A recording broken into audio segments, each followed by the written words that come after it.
Hey everybody, it's Barbara Ann and welcome back to my channel Straight Out of Context. In this video, we're going to deep dive into all of the cogs in the machine of Hollyweird. All of the scandal and controversy that surrounds Blake Lively and Ryan Reynolds and Taylor Swift and Justin Baldoni right now. I'm going to explain it to you. Taylor Swift and Blake Lively met in 2015 and have been really close friends ever since. Blake Lively and Ryan Reynolds have 4 children. They have daughters James, Inez, Betty, and then they had a son finally named Owen in 2023. Taylor Swift is the godmother to 3 of their 4 children, all 3 of their daughters, James, Inez, Betty, who were born in 2014, 2016, and 2019. Being a godmother to children, especially 3 of them, is not just an accolade or a title that is given to you from a church.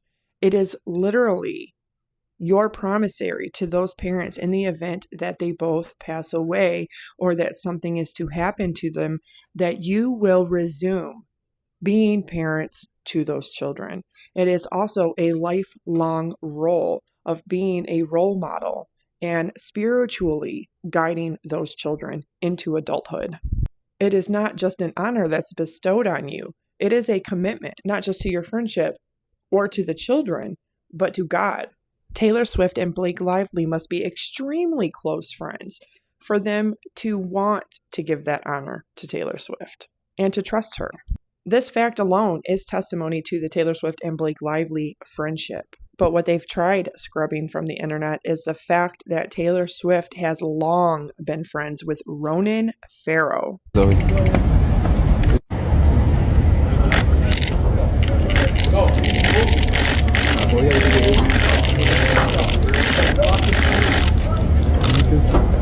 Excuse us.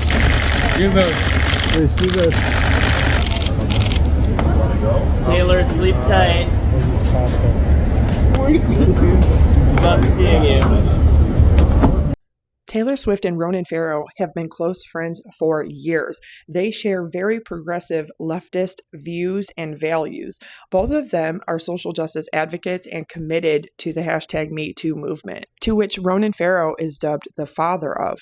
Ronan Farrow is an American journalist who won a Pulitzer Prize for public service, breaking the story, and for his investigative journalism on exposing Harvey Weinstein and Matt Lauer. Ronan Farrow also wrote a book called Catch and Kill. Ronan Farrow's book, Catch and Kill, had a lot to play in the role of Matt Lauer being fired by NBC on November 27th of 2017. NBC would go on to do their own investigation and found absolutely no records whatsoever that Matt Lauer had anything to do with any kind of inappropriate conduct, at least prior to 2017. Although Matt Lauer would later come out and say that yes, he did cheat on his wife, she would divorce him, and they officially divorced in 2019. Despite being long-term friends with Taylor Swift would go on to write Ronan Farrow a very long letter about his book, Catch and Kill, and how much it meant to her. They are such close friends, they're often seen leaving dinner together or each other's houses where they visit. And Taylor Swift would go on to do this: replicate his mother's cover of People magazine. And if you don't know, his mother is actress Mia Farrow, and his biological father is filmmaker Woody Allen. Mia Farrow had previously been married and had the last name Previn and had adopted children. But Woody Allen and Mia Farrow would go on to meet in 1979. They started their 12-year relationship beginning in 1980. Woody Allen adopted Mia Farrow's 2 youngest adopted children, Dylan and Moses, in 1991. And they also had Satchel, aka Ronan Farrow, who was born on December 19th of 1987. Despite being together for 12 years, they always lived in their own separate apartments in Manhattan, and they never legally married. Farrow starred in over 13 Woody Allen films. The reason why they lived separate, you ask? Because Woody Allen was weird about being around children or fathering children. In 1992, Dylan, at 7 years old, would accuse Woody Allen of inappropriately touching her, a claim which she still maintains to this day and has reiterated many times in the past 30 plus years. In 1992, Mia Farrow goes to Woody Allen's apartment where she finds photos of her adopted daughter, Soon Yi, as a child and more recent photographs of her in college, which is exactly where Soon-Yi was in 1992, in college. Certainly, I never, ever abused my daughter. There was no sexual abuse that ever took place. More than 5 years later, on December 22nd of 1997, Woody Allen and Soon-Yi Previn would marry. Woody Allen was 62 years old and she was only 27. They would adopt 2 children themselves, both daughters, one of which looks an awful lot like Dylan. Here is what Dylan has to say. Isn't it illogical that I'm going to, at the height of a very bitter, acrimonious custody fight, drive up to Connecticut where nobody likes me in the house. I'm with a house full of enemies. I mean, Mia was so enraged at me, and she had gotten all the kids to be angry at me, that I'm going to drive up there and suddenly, on visitation, pick this moment in my life to become a child. It's just incredible. I could, if I wanted to be a child molester, I had many opportunities in the past. I could have quietly made a custody settlement with Mia in some way and done it in the future. I mean, you know, it's so insane. What do you say to that? To that, Dylan would reiterate over and over again that her claims are true and what happened to her happened to her. This is what Woody Allen's former girlfriend had to say about him. Is he a child? I don't know. I do not think so, but I was not there in the room. I can't say for sure because I wasn't there. I want to make the distinction that I think people are failing to do between a man who likes to date young women, which I was when we dated, and certainly we know Soon-Yi was as well, and a guy who is molesting prepubescent 7-year-olds. The distinction that many people are failing to make is that both can simultaneously be true. A man can be stunted sexually and still do inappropriate things to an underage child. Soon-Yi and Woody Allen have been married for close to 30 years now, and their 2 adoptive children are adults. And a lot of people speculate that the 2 adoptive children came right at the time that Woody Allen was being exposed and was using it as a cover to essentially save his broken and damaged reputation. Despite this, he was never blacklisted, canceled, or boycotted from Hollywood. On July 15th of 2016, a movie by Amazon Studios and Lionsgate done by Woody Allen would be released. And guess who stars in the movie? None other than Blake Lively. This is why for almost 10 years, Blake Lively has been called, quote, a Woody Allen apologist, unquote. When Blake Lively was doing interviews promoting the film, she had an awful lot of great things to say about Woody Allen and working with Woody Allen, including, quote, I had an amazing experience on set, unquote, and that, quote, Woody Allen is so empowering to women, unquote. I'm going to have you listen to that again. Blake Lively said, quote, Woody Allen is empowering to women, unquote. Now, remember in July of 2016, when this movie came out and they were on the publicity trail promoting the film, that Blake Lively had already been friends with Taylor Swift for over a year and a half. And yes, in 2016, Taylor Swift had already been friends for a while with Ronan, aka Satchel, Farrow. Now, it is widely said that Ronan Farrow and Blake Lively are not friends in any kind of way, shape, or form, but they are both extremely close friends with Taylor Swift. And don't forget that Taylor Swift had her own sexual assault trial in 2017 for somebody inappropriately touching her butt, of which she won.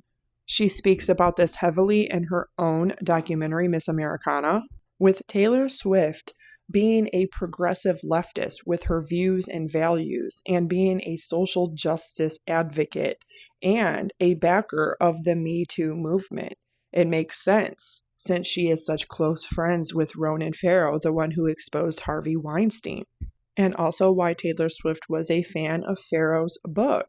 The bombshell in all of this is that she's still friends with Blake Lively and her husband, Ryan Reynolds, despite all of the lawsuits that are happening right now in real time between Blake Lively, Ryan Reynolds, and Justin Baldoni, which I'm sure you know all about that. Justin Baldoni is a partial owner and founder of Wayfarer Productions. He was the director and the star in the movie It Ends With Us. He purchased the rights for It Ends With Us from the author Colleen Hoover and the sequel It Starts With Us. Blake Lively was the person who was casted to play in It Ends With Us as the character, the main female character, the main female lead, Lily Blooms. With everything that her complaint alleges against Justin Baldoni and Justin Baldoni's rightful civil and constitutional right to defend himself, he has launched a $250 million lawsuit against the New York Times and a $400 million defamation lawsuit against Blake Lively, Ryan Reynolds, and their PR publicist, Leslie Sloan. It's shocking to me that Taylor Swift is still backing her bestie, her BFF, her best friend forever, and the person who she's godmother to 3 of her children, all 3 of her daughters. Considering that she's not only a Woody Allen apologist, and remember what Rose McGowan once said, that Hollywood is built on sickness and it operates like a cult. Let's go on to look at some of Blake Lively's other very problematic behavior in her entire career, starting with Kate Middleton, the Princess of Wales, future Queen Consort, and Mother to the Heir of England and all the UK Commonwealth nations. She would go on to post this photo of herself and her 3 children with William. The internet was in an uproar trying to say that this photoshopped image was not proof that Kate Middleton was alive and well somewhere. Blake Lively jumped on that with this post, making fun of Kate Middleton, who then had to come forward and make an announcement to the world, who, like me, was going through a very intimate female cancer and undergoing operation as well as chemotherapy and radiation as treatment for that cancer. Despite her wanting to keep it private, and Blake Lively would only offer this as her apology. But in 2016, she would go on to do interviews for Cafe Society, her film that she did with Woody Allen. Blake Lively had just announced that she was pregnant with her 2nd child with Ryan Reynolds. And despite that, the interviewer starts off with saying, "Congratulations on your little bump." And she snarks back, "Congratulations on your little bump." Not even taking into consideration that that journalist had suffered for years with infertility and that this single-handedly made her want to quit her job. But I have found over 7 different interviews where Blake Lively was problematic or rude to not only the reporter, but her cast and crew members, and where she would go on to act like an entitled, spoiled, nepotistic Karen, which, if you don't know, is a term that is assigned to middle-aged white women who are so entitled and spoiled that they feel that they can complain all the time and get their way, even going as far as making false allegations and lying to police officers. And don't forget, they call her the Plantation Princess because on September 9th of 2012, Ryan Reynolds and Blake Lively would choose none other than the Boone Hall Plantation in South Carolina to host their wedding and reception. And don't even tell me it's because she's progressive and she wanted to give money back to all of the people that help run and operate the plantation today, or that she wanted to give back to historical sites that are important in the United States of America. Because I will refuse to buy or accept that narrative. Nothing is more tone deaf and anti-woke than choosing to have your wedding and reception at a southern plantation where literal human beings were enslaved every day. Because nothing screams true love more than being an entitled, famous, wealthy, middle-aged white couple who were both born from wealthy white families saying I do on an American slave plantation in South Carolina. Because as Ryan Reynolds would say, quote, it looked pretty on Pinterest, unquote. So what's really happening in Hollywood? Well, I'm going to tell you what's happening in Hollywood. There are people that are A-lister, ultra rich, wealthy, famous. They have the career, the reputation, the power, the connections, the reach. And we have those who are friends with them, those who know them and utilize them for their own maximum benefit.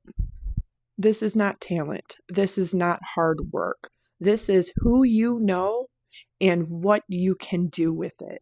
What do you think about the Taylor Swift and Blake Lively friendship? Do you think that Taylor Swift is going to snub her and drop her? Because that's what a lot of people are speculating.